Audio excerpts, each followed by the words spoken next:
Hello, welcome to my channel. Thank you for always tuning in. I appreciate you.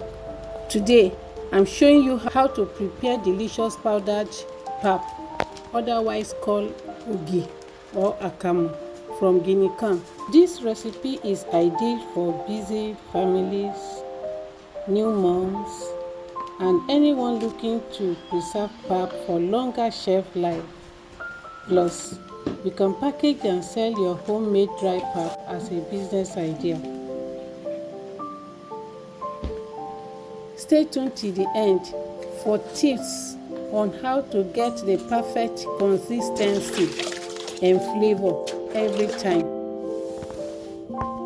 Alright guys, I'm using pure guinea corn, no any other addition. This is about 22 cups of guinea corn. That's like 2.5 noodles. So we're going to clean now.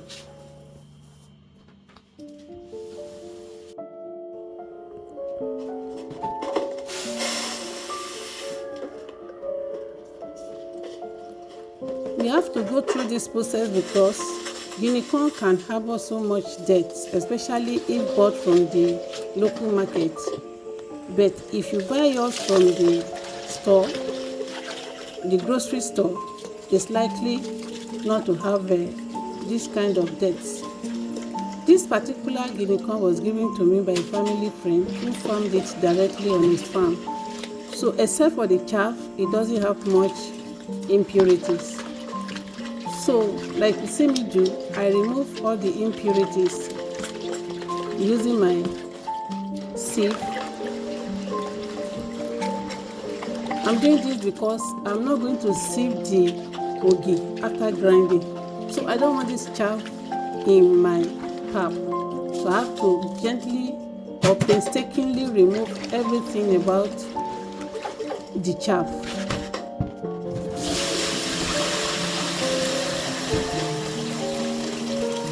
Preparing pap this way stays longer. Can spend like 5 or 6 months without getting bad and without losing its flavor. Unlike the wet type that tends to lose its flavor after 2 weeks in the water. So having removed the chaff, the second aspect of cleaning now is to remove any other strange materials. Those who sell guinea corn, they also sell things like beans. So I will use this method as you can see me do now. Check if there is any beans harboring there. If there is any, corn is okay, but anything like beans will spoil the taste of your akamu. So as you can see, this one doesn't have that and doesn't have stones. It's very neat. Make sure you do this for any grains that you wish to process into dry pap.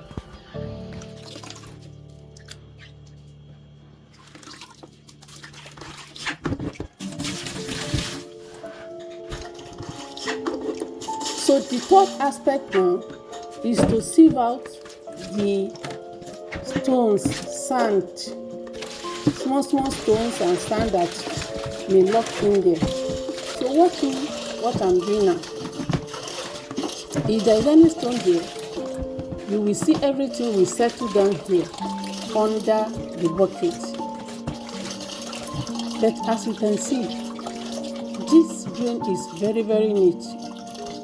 I can't see any sand. Watch carefully. Just few tiny sand. I can do off with this. So but in some cases, especially when you get it from the local market, you have a lot of sand. Even at times I have to wash like twice so as to be sure no sand is included in my pap. So having done that, I'll pour in water now. And it's ready for soaking. We'll soak it for like 48 hours. You can see the level. By the time it soaks, it's going to increase. This is it. So this is after 2 days, after 48 hours. As you can see, it's showing sign of fermentation.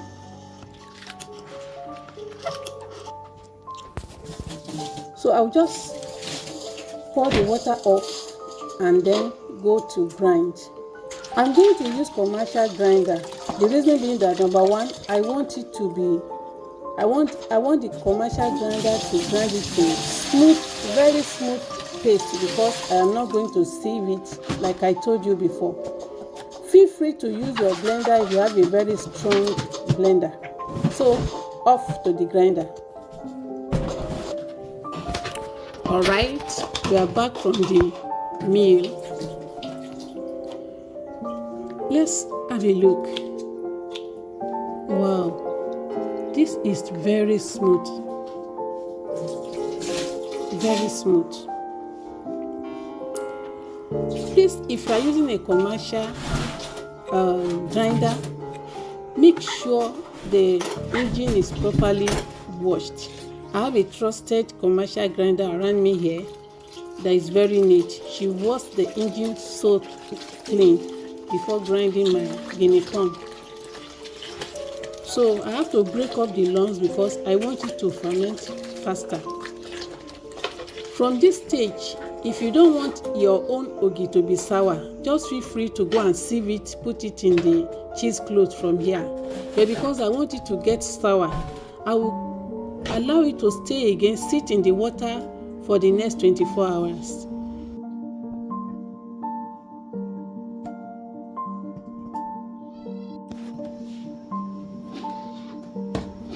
And wow, this is after 24 hours. You can see the sign of fermentation. If you taste this water now, it's somehow sour in taste. I'm taking off the ogi water. Remember, in some of my recipe, I use this pap water to prepare the soya beans tofu. Or you can also use it to prepare typhoid fever drink. So that's what I'm keeping that for. So the next step here is for me to sieve the excess liquid off using my muslin cloth or cheesecloth. So I'll just take, I'll not use everything because I still want the wet part. I'll take part of the guinea corn puree and put it in my cheesecloth to sieve out the excess water from it. So I'll keep the rest.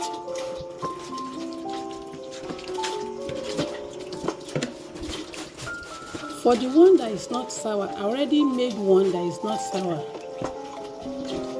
So I'm going to use that to demonstrate. But like I told you, if you want it sour, you allow it to stay for 24 hours after grinding. So this one is the sour ogi or pap.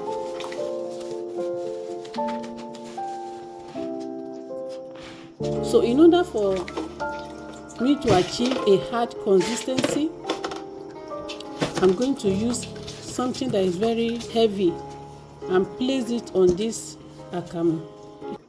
I don't want it to be dirty, that's why I put that plastic there. Then I place my millstone on top of it and it will stay for like 5-6 hours.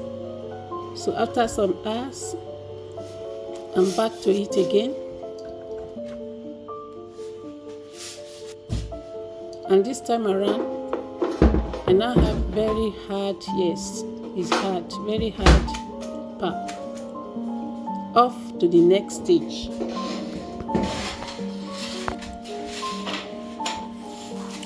All right, let's continue. You can see my ogi is very, I'm calling it ogi because I'm from a Yoruba land. The Hausa people call it Akamu. So I'm a typical Nigerian. So you can see it's dry, but not completely dry.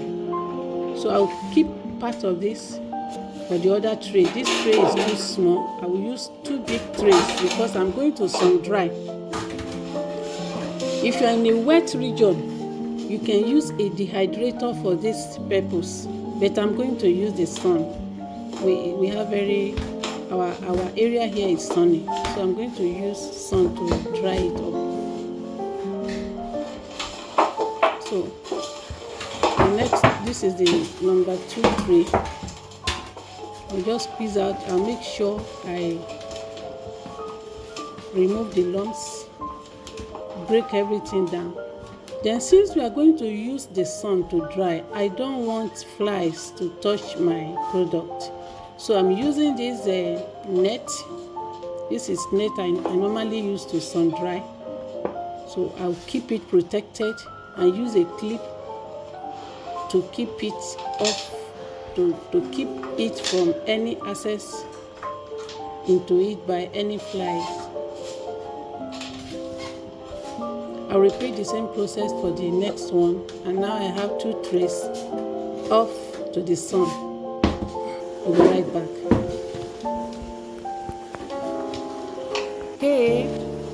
Okay, welcome back from the sun. Wow, I have a very crispy, very dry pap.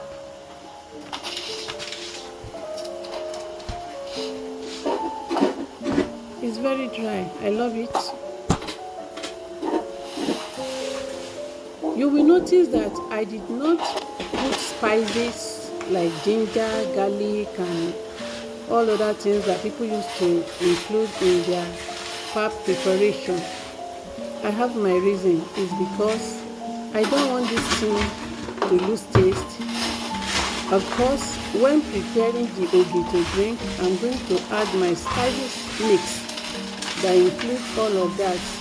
My sweetener will include all of those spices mix. If you want to know how to prepare my sweetener to sweeten my pap, let me know in the comments. So I will prepare a video on how I prepare my sweetener for Akamu.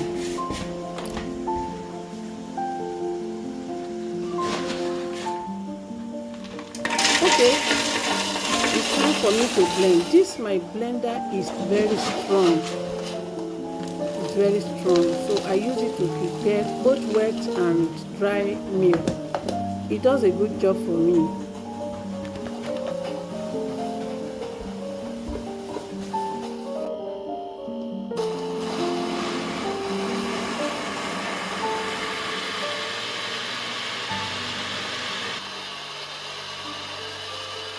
I want you to let me know in the comments.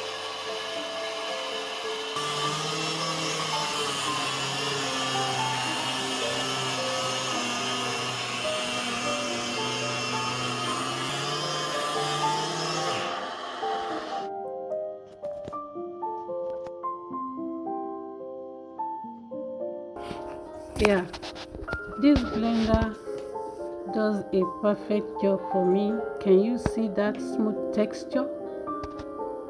Very smooth. So I'm not going to sieve out my Akamu before preparing it, and of course I'm going to make it on the fire.